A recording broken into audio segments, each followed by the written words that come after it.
ہمیں سوچنے والا مقام ہے ہمارا یہ. اب یقین ہے یا نہیں ہے؟ اب میں بتاتا ہوں کہ یقین نہیں ہے ہمیں.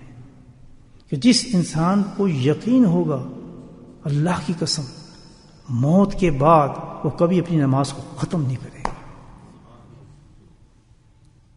اس کی جڑ سے بے حیائی نکل جائے گی, حیادار زندگی آ جائے گی, اس کا رخ بدل جائے گا. اور میں نے دیکھا ہے ایسے موت کے بدلتے ہوئے لوگوں کو. فاسق فاجر انسان پکا نمازی ہو گیا, نیک ہو گیا, جوا چھوڑ دیا, نیک انسان بن گیا, ہر برائی سے اس نے توبہ کر لی, کیونکہ اس کو یقین ہو گیا کہ یہ گیا میں بھی گیا. اللہ اکبر. لیکن 300 آدمی میں کھڑا ہوگا, میں آپ کو بتاتا ہوں, اس میں ایک آدمی کو بھی یقین نہیں کہ یہ تو گیا, میں نے بھی جانا ہے. کتنی یہ اللہ کی طرف سے ایک بہت بڑی نشانی دی جا رہی ہے کہ بے خبر ہو, عقل کرو. میرا پاس اور بھی بہت سے طریقے تھے اس انسان کو اٹھانے کے, تمہیں پتہ بھی نہیں چلتا. میں آدمی کو اٹھا لیتا, میں اتنا مجمع بھی نہ لگاتا, میں اس کی نماز جنازے بھی نہ کرتا, میں اس کا اعلان بھی نہ کرتا, میں تمہیں ہوش بتاتا بھی نہ. لیکن یہ صف واحد میرا ایک طریقہ یہ ہے کہ جو تم دیکھو اس کو اور تمہیں یقین ہو جائے کہ تم اس دنیا سے چلے جاؤ گے, اور اس کی تیاری شروع کرتا. اس کے فکر ہو جاتا ہے, نزلہ ہو گیا, کھانسی ہوگی, فلاں ہو گیا, دنیا کتنا فکر کرتے ہیں. لیکن میں سوچتا ہوں کہ تناسب نکالیں کہ کبھی اسی بیماری کے بارے میں ہم نے سوچا کہ جو دائمی جس پہ ہماری زندگی کے فیصلے ہوں گے, جس بیماری میں ہمارے دوزخ اور جنت کے فیصلے ہوں گے, اس پہ فکر کرنے والے کتنے لوگ ہیں میرے دوست؟ جی ہاں. جس طرح جسم کی مدافعت ختم ہو جاتی ہے, طاقت ختم ہو جاتی ہے, اس میں بیماریاں آنی شروع ہو جاتی ہیں, اسی طرح روحانی بیماریاں بھی جنم لیتی ہیں میرے بھائیوں. روحانی بیماری میں جنم لیتی ہیں, ان بیماریوں پہ ہمارے فیصلے ہوں گے. وہ کیوں بیماریاں آتی ہیں؟ جسم کمزور ہوا تو بیماریاں آ گئیں. یہ روحانی بیماریاں کیوں آ جاتی ہیں؟ جی ہاں, یہ بھی اسی طرح آتی ہیں کہ جس وقت انسان کے جسم میں جو اللہ نے سارا منبع رکھا ہے روحانیت کا, یعنی قلب, جب اس کی طاقت کمزور ہو جاتی ہے, وہ بہت کمزور ترین ہو جاتا ہے, تو پھر اس میں بھی روحانی بیماریاں پیدا ہونا شروع ہو جاتی ہیں. جیسے اس کا نزلہ لگا تو اس کا بھی نزلہ لگتا ہے, لیکن اس کا نزلہ تو دنیا تک ہے, لیکن اس کا نزلہ کہاں کا ہے؟ اس کا علاج جہنم ہی ہوگا. پھر ساتھ چلا گیا تو اللہ معاف فرمائے. یہ بیماری اگر ساتھ چلے گئی تو اس کا علاج کہاں ہوگا دوستو؟ ہوگا علاج تو ہوگا, جنت میں بھیجنے نا, میں ایمانوں کی بات کر رہا ہوں. کہاں ہوگا؟ جہنم میں ہوگا. منافق صحیح مشکات کی حدیث نمبر 1, امانت میں خیانت کرتا ہے وہ شخص. کیا کرتا ہے؟ امانت میں خیانت کرتا ہے. پکا بددیانت انسان ہوتا ہے, بددیانتی اس میں ہوتی ہے, لوٹ مار کرنا شیوا ہوتا ہے, بددیانت ہے نا. لوگ اس کو سچا سمجھتے ہیں, وہ خیانت خانی ہوتا ہے. انتہا درجے کا ظالم شخص ہوتا ہے وہ. خیانت کرنا بڑی بات. دوسری کیا نشانی بتائی؟ جھوٹ بولنا اس کا شیوا ہوتا ہے. بس یہ ابھی آیا 2 منٹ انتظار کرنا جی, اور دل میں کہنا میں نے آنا نہیں ہے, بس کل پیسے دے دوں گا آپ کو, یار کل آ جانا میرے پاس, میرے سے چیک لے جاؤ تو میں تمہیں دے دیتا ہوں. یعنی جھوٹ پر جھوٹ, جھوٹ جھوٹ جھوٹ, بیوی سے جھوٹ, بچوں سے جھوٹ. اللہ کی اتنا جھوٹ کہ بچے بھی اس کو دیکھ کے جھوٹ بولنا شروع ہو جاتے ہیں. بچے بھی جھوٹ بولنا شروع ہو جاتے ہیں. میں نے دیکھا کہ چھوٹا سا بچہ 4 سال کا ہوگا, اللہ اکبر, تو کہیں سے فون آیا, اس نے کیا, اس کے باپ نے چھوٹے کو تمہارا فلاں بلا رہا ہے, تو اس کو کہتا ہے کہ وہ کہہ دو گھر نہیں ہے. چھوٹا بچہ کہہ رہا ہے, تو کہتے اس کو تو وہ سنتا رہتا نا باتیں, کہتے گھر نہیں, اس کو بول دو. اپنے آپ کو کہہ رہا میں گھر نہیں ہوں. تو جھوٹ اتنا بڑا گناہ ہے کہ منافق ہی کر سکتا ہے, مومن نہیں کر سکتا. اندازہ لگا لیں. آپ سوچیں دن میں ہمارے منہ سے کتنے جھوٹ نکلتے ہوں گے, کتنے جھوٹ نکلتے ہوں گے, تصور آدمی نہیں کر سکتا. جائز سمجھ کے جھوٹ بولتے ہیں. یہاں تو جھوٹ بولنا صحیح ہے جی, بالکل, یہاں جھوٹ بول دیں گے تو اس میں کوئی فرق نہیں پڑتا. تیسرا گناہ جو منافق کے لیے نشانی ہے، گناہ نہیں تو نشانی ہے. جی کس سے پیدا ہو رہی ہیں؟ پوائنٹ یاد رکھنا، کس سے؟ دل کی کمزوری سے دل میں پیدا ہو جاتی ہیں. جی بیماریاں پیدا ہو جائیں گی ایک دم. جب دل کمزور ہوا نہیں، یہ کام ہوا نہیں ایک دم.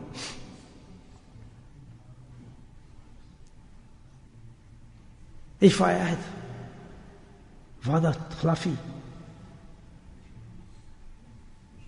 عام عادت ہوتی ہے اس کی. وعدہ خلافی کرتا ہے، وعدہ پورا کرنا ہی نہیں اس نے کبھی. خلاف فطرت ہے اس کی. وعدہ منافق جو ہوا اس نے وعدہ پورا نہیں کرا. چوتھی، اگر کبھی کوئی بات ہوگی، جھگڑا ہوگا تو عام طریقے سے بات نہیں کرتے کرتے ماں بہن پہ آ جاتا ہے. اس کے گفتگو بہترین قسم کی گالیوں کے ساتھ شروع ہوتی ہے. آپس میں مذاق میں کریں تو گالیوں سے شروع ہوتی ہے. نوکر کام کر رہے ہوں تو گالیوں سے کام شروع ہوگا. گالی اس کا وتیرہ بن جاتا ہے. 3 بات کرنے سے پہلے گالی نکالتا ہے. گھر کے اندر بیوی بچے سب ان کے سامنے گالی نکل رہی ہوتی ہے اس کی. میں نے دیکھی ایسی فیملی، گالی حیران ہوتا آدمی. جس طرح کچھ چل رہا ہوتا نا میٹر، ایسے گالیاں منہ سے نکلتی ہیں اس کے. غصے میں بہت زیادہ گالیاں نکلتی ہیں. وہ سارا غصہ اپنے گاڑیوں سے نکالتا ہے. غلیظ قسم کی گالیاں نکالتا ہے. تو 4 نشانی اللہ کے نبی نے بتائیں کہ دل کمزور ہو جانے کی وجہ سے، جب دل جس کا خراب ہوتا ہے، جس کا دل گندا ہوتا ہے، قسوت ہوتی ہے، سخت دل ہوتا ہے، اس میں سب سے پہلے نفاق شروع ہو جاتا ہے. نفاق کی نشانی یہ ہے، اس میں 4 خصلتیں عام پیدا ہو جائیں گی. وہ پکا منافق ہے. حدیث کے لفظ ہے خالص منافق ہے. اگر اس میں سے ایک ہو گئی تو تب بھی وہ منافق ہے، کمپلیٹ ہو جائے گا بعد میں اگر اس نے اپنے آپ کو نہ روکا. تو میرے بھائی، اللہ کے نبی نے اس کا علاج بتایا. اور کیا علاج ہے؟ کہ دل کو صحیح کر لو. نزلے کا علاج کیا ہے؟ نمونے کا علاج کیا ہے؟ میں نے آپ کو بتا دیا. بھائی اپنی مدافعت قوت کو آپ بلند کر لیں، الحمدللہ نزلے سے بچ جائیں گے. عام بیماریوں سے جسم بچائے گا، آپ کو طاقت آ جائے گی. ٹونک کھائیں، جسم خوراک کھائیں، اپنے اندر وہ طاقت پیدا کریں جسم کے اندر تاکہ وہ مدافعت کر سکے جراثیم سے. تو اللہ کے نبی نے فرمایا کہ اپنے قلب جو تمہارا کمزور ہے، جس کی وجہ سے بیماری ہو جاتی ہیں، اس کو مضبوط کر لو. یا اس میں کیسے مضبوط کریں؟ تو اللہ کے نبی نے ایک دعا کی شکل میں ہمیں ایک پیغام دیا ہے بڑا خوبصورت. اللہ مفتح اخفال قلوبنا بذکر اللہ. بہت بڑی خوشخبری ہے جو لوگ نفاق سے بچنا چاہتے ہیں. نفاق سے جو بچنا چاہتے ہیں، نفاق کے بعد جو بیماری اگلی آتی ہے وہ اس سے زیادہ خطرناک بیماری ہے، وہ فسق. اللہ اکبر.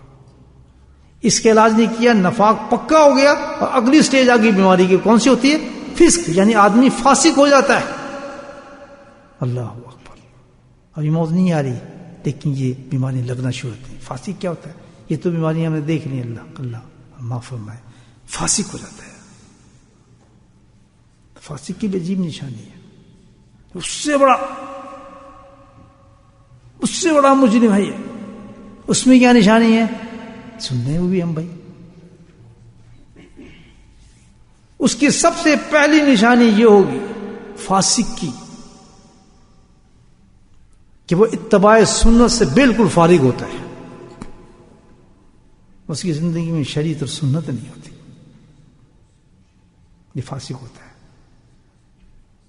اور اس لیے کہ سنت ہوتی ہی نہیں اس کے زندگی میں، شریعت ہوتی ہی نہیں ہے، تو پھر اس کا حال کیا ہوتا ہے کہ ساری اس کی زندگی جو گزرتی ہے وہ شہوات پہ گزرتی ہے، اپنی نفسیات اور خواہشات پہ گزرتی ہے. کنٹرول ہے ہی نہیں. جو ہمارے نفسیات کو کنٹرول کرتی ہے وہ نبی سنت شریفہ ہے. یاد رکھیں، اگر شہوات کو، اپنی خواہشات کو کنٹرول کرنا چاہتے ہیں، کوئی چیز نہیں کر سکتی. وہ کیا چیز کرے گی؟ سنت کرتی ہے صرف. جس نے اپنے فسق کا علاج، نفاق کا علاج نہیں کیا وہ فاسق ہو جائے گا، وہ عورت بھی مرد بھی. اور جس نے اپنے فسق کا علاج نہیں کیا اگلی سٹیج آ رہی ہے. وہ کیا ہوگی؟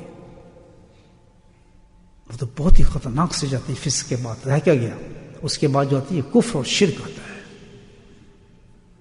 وہ آدمی جس نے فسق لانچ کیا وہ شرک اور مشرک ہو کے اس دنیا سے مرتا ہے. علاج کرنا چاہیے دوستوں. نہیں اونچا بولو, گھبرانی کیا بات ہے؟ ہم تو ہے ہی نہیں وہ بیمار, الحمدللہ. جن نظر آنا شروع ہو گیا کچھ, کوئی بات نہیں. اللہ کے نبی علاج بتا رہے ہیں, فوراً شروع کر دو. آج ہی رات ولی اللہ ہو کے آپ نکلیں گے اس مسجد سے. علاج میں بتاؤں, علاج آپ کریں. اللہ کی قسم کھاتا ہوں, عام انسان نہیں, اللہ کے دوست بن کے نکلیں گے اس سے. تو دروازے کھلے ہیں بھائی جنتوں کے, جنت کے دروازے کھلے ہیں. ہر وقت اللہ کی تو پکار ہے. ہمت کرو. جکڑا یہ نفس نے, ان تینوں چیزوں نے جکڑا میں, نفاق نے, فسق نے, اور اگر کفر آ رہا ہے. جی کفر کی نشانی کیا ہے؟ نشانی اس کی بچی کیا پھر؟ اس کو سیدھی ایک نشانی بتا دی اللہ کے نبی نے. اللہ کہ کفر اور ایمان کے درمیان تو ایک ہی چیز ہے, اگر اس چیز کو ہٹا لو تو مل جاتا ہے کفر سے, وہ نماز ہے. اللہ ان کی عبادات میں شرک, ان کے ماننے میں شرک, اعمال میں شرک, ہر چیز میں ان کے شرک آ جاتا ہے, شرک موجود ہے. شرک سے مراد کہتا ہے کہ دوئی اللہ کے سوا اس کے اندر سارے کانسیپٹ ہوتے ہیں ان کے. اللہ پہ اعتبار نہیں ہوتا, اللہ پہ اعتماد نہیں ہوتا, اللہ سے نہیں مانگتے, اللہ سے نہیں لیتے, اللہ پہ نہیں کہتے. ہاں ایک عامل کو مان جائیں گے, اللہ کو نہیں مانیں گے, کیونکہ یہ دیتا ہے, قرآن نہیں دے سکتا, فلاں دے سکتا ہے, یہ بیٹا دے دے گا, وہ نہیں دے سکتا, یہ مجھے ٹھیک کر دے گا, قرآن نہیں کر سکتا. اللہ والے کی دعا نہیں, عامل کا کام چلے گا. یہ شرک کیا خیالات اس میں آ جاتے ہیں. وہ شرک کر رہا ہوتا ہے. نماز پڑھنا شرک کرتا ہے, روزے رکھ رہا ہے شرک کرتا ہے. ہر لحاظ سے شرک ہوتا ہے انسان کے, کہ جس عبادت میں بھی آپ اللہ کو شریک کر لیں وہ کیا بن جاتا ہے؟ شرک بن جاتا ہے. اور نماز نہیں رہتی, تو قرآن نہیں رہتا, تو خانہ کعبہ سے چمٹ کے رونا نہیں رہتا, روزے مبارک بھی کھڑے ہو کے جانے میں دعا مانگ نہیں رہتی, وہ سب شرک بن جاتا ہے. بجوز اللہ کے چل رہا ہے معاملہ, اس کو اللہ سے اتنا تعلق اس کا رہتے ہی نہیں ہے, اس کا دھیان ہی نہیں جاتا. جبکہ اللہ کا تو کلمہ یہ بتاتا ہے کہ مومن کی نشانی پہلی یہی ہے, لا کچھ بھی نہیں ہے سوائے تیری ذات کے. اللہ اکبر, تو ہی دیتا ہے, تو ہی کرتا ہے, تو ہی فضل ہے. باقی جو ذریعے اور وسیلے بتائے اللہ نے, اس لیے کہ اللہ تعالیٰ تو نے کہا تو ہم یہ وسیلے اختیار کرتے ہیں, اور ہم کبھی نہ کریں. تو نے کہا کیا جاؤ حجر اسود کو چومو, تو ہم چوم رہے ہیں, ہم دعا کرتے ہیں. تو نے کہا آب زمزم پیو اور دعا کرو, ورنہ ہم یہ بھی نہ کرتے, ہم تو تجھ سے ڈائریکٹ بات کرتے. تو نے یہ وسیلے دیے, جاؤ کسی اللہ والے کے پاس جا کے دعا منگاؤ, ہم دعا منگوا لیتے ہیں. دینا تیری ذات ہے, اس سے تھوڑی مانگتے ہیں. اس کی نیت سارے اسباب جو ہوتے ہیں مستقبل اسباب کی طرف چلتے ہیں. سبحان اللہ, بولے سبحان اللہ. اسباب کٹ جاتا ہے سارا اس کا. کہاں سے کام شروع ہوا؟ دیکھیں, دل خراب ہوا, دل کمزور ہوا, آدمی کیا ہوا؟ منافق ہوا. منافق کا علاج نہ کیا, کیا ہوا؟ فاسق ہوا. فاسق نہ ہو تو شرک ہوا, اللہ ہوا. ادھر کیا تھا؟ جسم کمزور ہوا تو نزلہ ہوا. نزلے کے بعد کیا ہوا؟ نمونیا ہوا. نمونیا کے بعد کیا ہوا؟ جگر خراب ہوا. جگر کے بعد خراب کا موت آ گئی. ادھر کیا ہوا؟ جسم کی موت آ گئی. ادھر کیا ہوا؟ اللہ اکبر. دل خراب ہوا تو نفاق ہوا, نفاق ہوا تو فاسق ہوا, فاسق ہوا تو کافر ہوا, کافر ہوا تو کس کی موت آئی؟ موت آ گئی. کس کی موت؟ جسم کی نہیں, ایمان کی موت آ گئی. ایمان مر گیا. کہنے دل کو صحیح. تو اللہ کے نبی نے کیا فرمایا؟ اللہ مفتا اقوال قلوبنا بذکر اللہ. اور تیرا دل جو سخت ہو گیا ہے, گھبراتا کیوں ہے؟ گھبراتا کیوں ہے؟ اللہ کا نام ہی اتنا پیارا ہے. ہائے ہائے ہائے, سبح للہ ما فی السماوات ما فی الارض وہو العزیز الحکیم. سبح, کیا پیاری بات کہی اللہ تعالیٰ نے. سبحان اللہ. وہ اتنا پیارا نام ہے کہ خود بھی پاک ہے, انسان کو پاک کر دیتا ہے. ہزار سال کا بت پوجنے والا, ہزار سال کا بتوں کو سجدے کرنے والا, ہزار سال کا کافر مشرک انسان 100 سال تک انہی کے دلوں میں بیٹھا رہا, بتوں میں بیٹھا رہا. ایک دفعہ اللہ کا نام لیا دل کے ساتھ, 100 سال کو پاک کر کے نور بنا دیا. تیرا نام کتنا بلند ہے میرے مولا, کتنا پاک ہے. عز و جل، کتنا اونچا تیرا نام ہے، کتنی اونچی تیری شان ہے. کون سی نعمتیں مکمل کرے گا؟ نعمتیں وہ ہیں دنیا کی جو آخرت میں نعمتیں دلائیں گی. کون سی نعمتیں دے گا؟ سبحان اللہ. کہ یہ بے نمازی تھا، اس کو با نماز کر دیا میں نے. یہ نماز سے نفرت کرتا تھا، اس کے دل میں محبت پیوست کر دی نماز کی. یہ جماعت سے نماز نہیں پڑھتا تھا، اسے صف اول میں لے آیا ہوں. سبحان اللہ. اب نماز کا وقت ہوتا ہے تو اس کا جسم تڑپتا ہے. یہ سب سے بڑی نعمت ہے کسی انسان کو پہلی صف میں تکبیر اولا کے ساتھ الحمدللہ نماز مل جائے. خدا کی قسم اس سے بڑی دنیا میں نعمت نہیں ہے. دنیا جہان میں سے بڑی نعمت نہیں ہے جس کو یہ نعمت مل گئی فجر کے وقت، یہ نعمت مل گئی ظہر کے وقت. یہ اتنا امیر ہے دنیا کا. اللہ کہتا ہے اتمم، میں نے اس کو مکمل کر دی اپنی نعمت کو. مجھے سب سے زیادہ عزیز ہے کیونکہ میرے محبوب نے کہا ہے کہ نماز میری آنکھوں کی ٹھنڈک ہے. تو اللہ کہ مجھے نہ پیار ہے اس نماز پڑھنے والے پر. لا انتہا مکمل ترین تجھ پہ اپنے فضل کی بارشیں کر دے گا. اللہ تو نعمت اور چیز ہے. اور فضل کس کو ملتی ہے؟ اونچا بولو. کس کے لیے کہہ رہے ہیں؟ اونچا بولو. کس کو ملے گی یہ؟ ہیں؟ ذکر کی بات ہے. اللہ کے نبی ذکر کی بات کر رہے ہیں. بیماری تو غائب ہو گئی، نامہ شروع ہو گئے. سبحان اللہ. میں نے کہا نا کہ یہاں سے یہ تھوڑی ہوگا کہ آپ ایسے چلے جائیں، یا تو ولی بنا کے بھیجا جائے گا. آج ان باتوں پہ ہم یقین کر لیتے. واسبق علینا فضلک. اللہ کہتا ہے فضل. فضل کیا ہوتا ہے؟ فضل کس کو نہیں؟ حاضر من فضل ربی، مکان پہ لکھ دیتے ہیں دکانوں پہ. حاضر من فضل ربی. کیوں جی؟ بڑے مال آ رہے ہیں جناب، بڑے حاضر من فضل ربی فیکٹری چل رہی ہے. حاضر من فضل ربی لکھا ہوتے ہیں دکانوں پہ. یہ فضل نہیں ہے. اللہ اکبر. سب سے بڑا میرا فضل یہ ہوتا ہے. سبحان اللہ.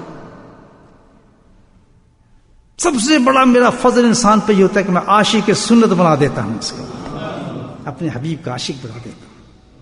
کیوں؟ اس لیے بناتا ہوں کہ میرا سب سے بڑا کمال فضل یہ ہوگا آخرت میں. بولیں میرے فضل جو کمال آخرت میں یہ ہوگا، جب انعام دوں گا، یہ ہوگا کہ اللہ کے نبی میں ہاتھ پکڑ کے اس کے جنت میں لے جا رہے ہوں گے. آئے وہی شخص ہوگا جو نبی سنت سے محبت کرے گا. فضل میں اس کو فضل یہ دیتا ہوں. سبحان اللہ. اسپیکٹ کیا نشاور کرتا ہوں میں اس کا. میرا فضل یہ ہوتا ہے کہ وہ توکل اللہ پہ چل پڑتا ہے. توکل اعلیٰ درجے کا اس کا کر دیتا ہوں. وقت کا غوث اور قطب اقتاب غوث اعظم وقت، اس کا قول پیش کرتا ہوں آپ کے سامنے. میرے شیخ حضرت علی مرتضی نور المقدم کہتے ہیں اپنے آپ کو دیکھنا، ذکر کو برا نہ کہنا. اللہ اکبر. کہ جتنا تو اپنے شیخ پر اعتقاد رکھے گا، جتنا تیرا یقین ہوگا اپنے شیخ پر، سبحان اللہ، اسی قدر اللہ کی نعمتیں، فضل اور رحمتوں کی مزید در مزید ترقی ہوتی چلی جائے. تو دو قسم کے انسان ہیں جو ذکر کرتے ہیں. ذکر سیکھ لیتے ہیں لیکن ان کا یقین اپنے شیخ پہ نہیں ہوتا. یاد رکھیں یہ ملتا کس چیز سے؟ یقین سے ملتا ہے. حضرت خواجہ نقشبند کہتے ہیں یقین تر کامل تر.